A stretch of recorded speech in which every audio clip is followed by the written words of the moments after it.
Og nu er det jo heldigvis 1. januar, Sebastian Dorset, at du ikke må drikke i aften. Der må du gerne, og i den anledning så har vi inviteret 2 bartender, drinkseksperter, Jakob Østergaard og Michael Pihl fra Flytbar. Godmorgen og velkommen. Godmorgen, og tak skal du have.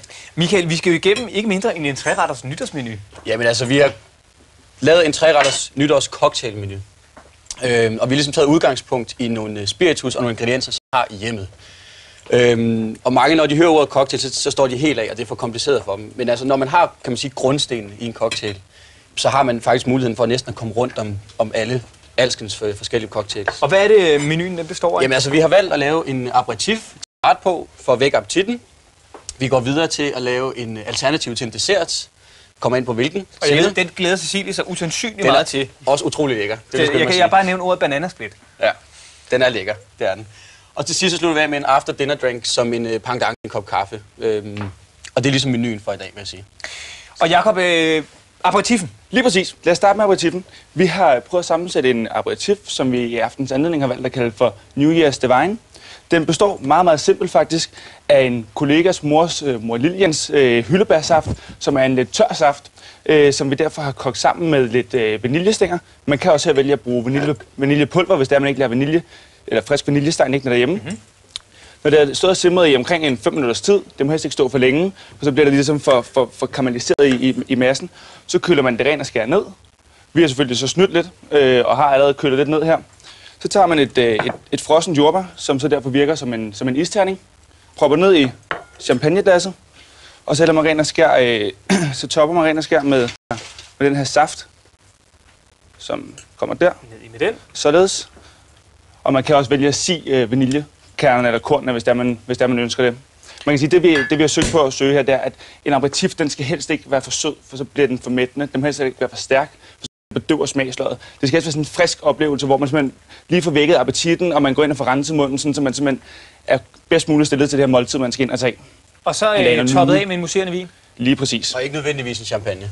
Hey, det der bananasplit, det er ikke endnu. Og det jeg vil sige, det er, at nu har vi så valgt at bruge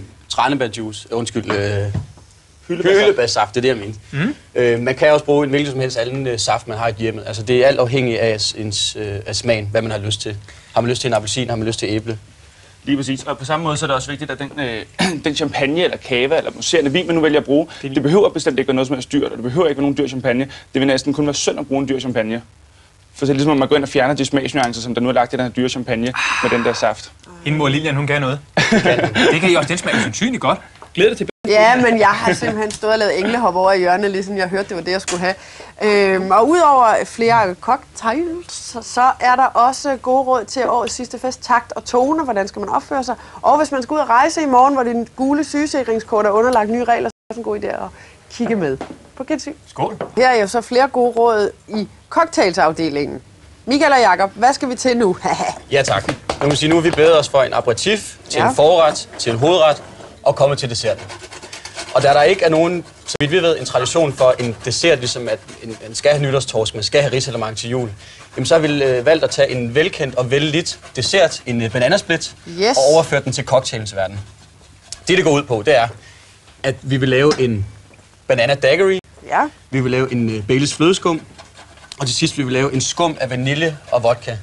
Man kan sige, når man samler de ting, jamen, så får du den smag, som en bananasplit skulle give. Yes. Lige præcis. Og hvis vi prøver at starte med den her banana daiquiri, det lyder vildt simpelt, eller det lyder vildt svært, men er faktisk forholdsvis simpelt. Man kan sige, det er en gammel kubansk cocktail, som i og for sig består af rom og af lime juice. Ja. Vi har så taget den til os her i Danmark, og den er så blevet sådan, kendt som en frozen, og de fleste kender den nok som en strawberry daiquiri. Vi har så i stedet for valgt at lave den med banana i dag, hvilket man også kan.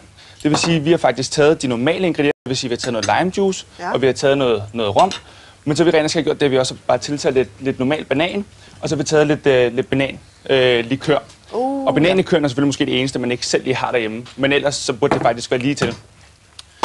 Skal vi larme lidt? Ja, vi larmer 2 sekunder. Lige præcis.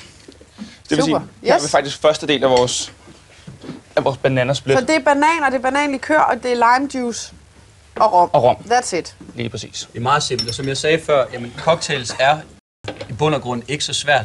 Det handler bare om, at man har, kan man sige, grundingredienserne hjemme. Og det handler ikke om, at man skal ud og lave store investeringer. Det er simpelthen et par flasker, og resten kan du finde i enhver danskers barskab næsten. Okay. Lige præcis. Så er det sådan grundkittet, hvad er det for eksempel? Men altså, det er naturligvis en rom og en vodka og en gin. Ja. I stedet for triple sec, så kan man bruge en Grand Marnier eller en Cointreau. Det er det samme. Og så en sour. Det er simple ting, det er nemt at lave, det er billigt. Man kan sige, det er jo ting, som er godt i ørene på enhver dansker, ikke? Jeg vil bare sige ordet billigt, så bliver vi helt glade. Lige præcis. Ja. Det var det, jeg samme jeg tænkte. Og som man også kan se, altså man kan jo se herovre, hvad det er, vi har. Det er jo ikke, fordi det ikke er ting, men altså, der er fuldstændig fremmed for en. Altså, de fleste har jo en gin, de fleste har en rom, og de fleste har en vodka, ikke? Ja, man behøver ikke være den lille kemiker, nødvendigvis, for at få det til at svinge i en cocktailbar. Som vi så før skilt, kan man sige, bananasplitten af, skal vi så samle den igen for at få den samlede smagsoplevelse. Yes. Og måden på, hvor vi gør det, det er, at vi tager en lille smule af vores vanilje, vodka, skum. Ja. Lidt Baileys flødeskum, en lille smule chokolade. Det får du så lov at spise. Ja, og så får du så lov at skylle efter med banana daiquiri her. Okay, men ned med det her først. Ned med det først. Man kan sige, at smagen, den komplette smag kommer først, hvorpå du har fået en sip af banana daiquiri. Kan du smage det, at det er fuldstændig en banana daiquiri, men i cocktailform i stedet for? Og det er jo sjovt, det er nyt. Altså, prøv at bryde lidt ud af traditioner, men stadigvæk holde det på et niveau, hvor danskerne kan være med. Og stadig holde sig til de smagsnuancer, som vi også kender, og som vi ved, der fungerer godt sammen. Som netop en bananasplit, det er de færreste, der ikke kan lide en bananasplit. Men hvad gør man, fordi det kræver forskellige slags glas? Altså man... Det må man være kreativ. Det må man være kreativ, så må man se, hvad har man derhjemme? Hvad fungerer godt sammen? Og hvad ser pænt ud på en tallerken? Det er klart, at sådan en af den skal nogen, som er for stor. Men altså tekrus, det kører ikke rigtig, vel? Altså, jeg vil sige, smagen er der, men altså, det er jo klart, det visuelle betyder også meget i en cocktail. Det gør det. Jamen, altså, de fleste har jo et snapseglas. Brug et snapseglas i stedet for. Det kunne man, ja. Mange har måske champagneglas. Brug det i stedet for. Og den ligger på tallerkenen. Det er ret simpelt. Der er ingen grund til at gøre det sværere end det er, fordi smagen skal nok opveje den dårlige dekoration, hvis det er det, vi går på. Med alle ens gamle keramikglas, man prøver at gøre et eller andet ved. Godt. Så det er simpelthen, hvor lang tid tager den at forberede? Jamen, altså, man kan sige, vi har selvfølgelig også lige øvet os lidt, inden vi skulle hen i dag, men ellers er den ikke...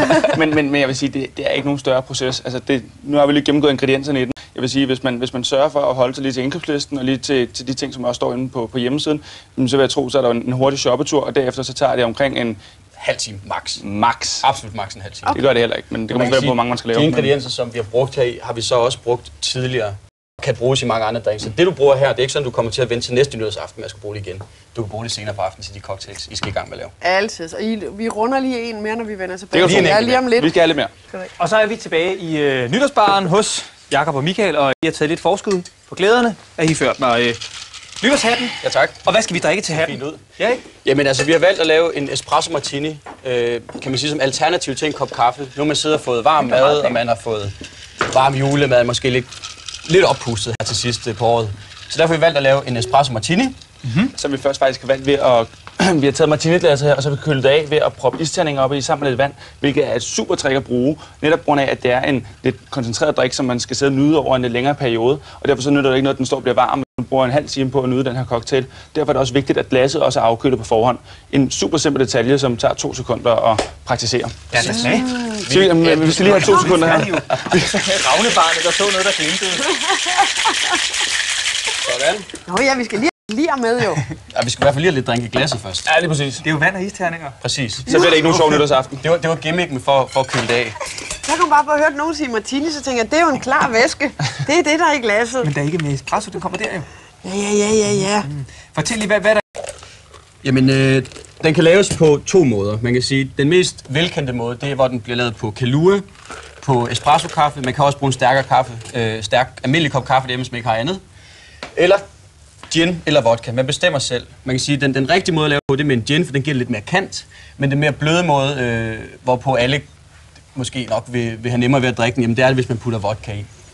Som I kan se nu ligger den sig sort ned i bunden. En lille kant af kaffeskum. Bon appetit. Tak. Tak. Skål. Jamen skål. Godt nytår. Jamen tak, og i lige måde. I lige måde, tak. Tak, fordi du må komme. Øj, den er god. Kan I lide den? Og det er jo, tak. det er jo i stedet for en kop den er kaffe, supergod. eller Ja. som et supplement til en kop kaffe. Og mange afskræmte af ginen der, kan I fornemme det der med, at man lige kan få den der græn-fornemmelse op i Ja, måske skal man lige vente 5 minutter til at tage ned bag rettet, tror jeg. Rigtig godt nytår. Tusind tak skal I have. Tak for besøget. Og på gensyn, og vi er tilbage igen 2. januar. Hvor er din hat?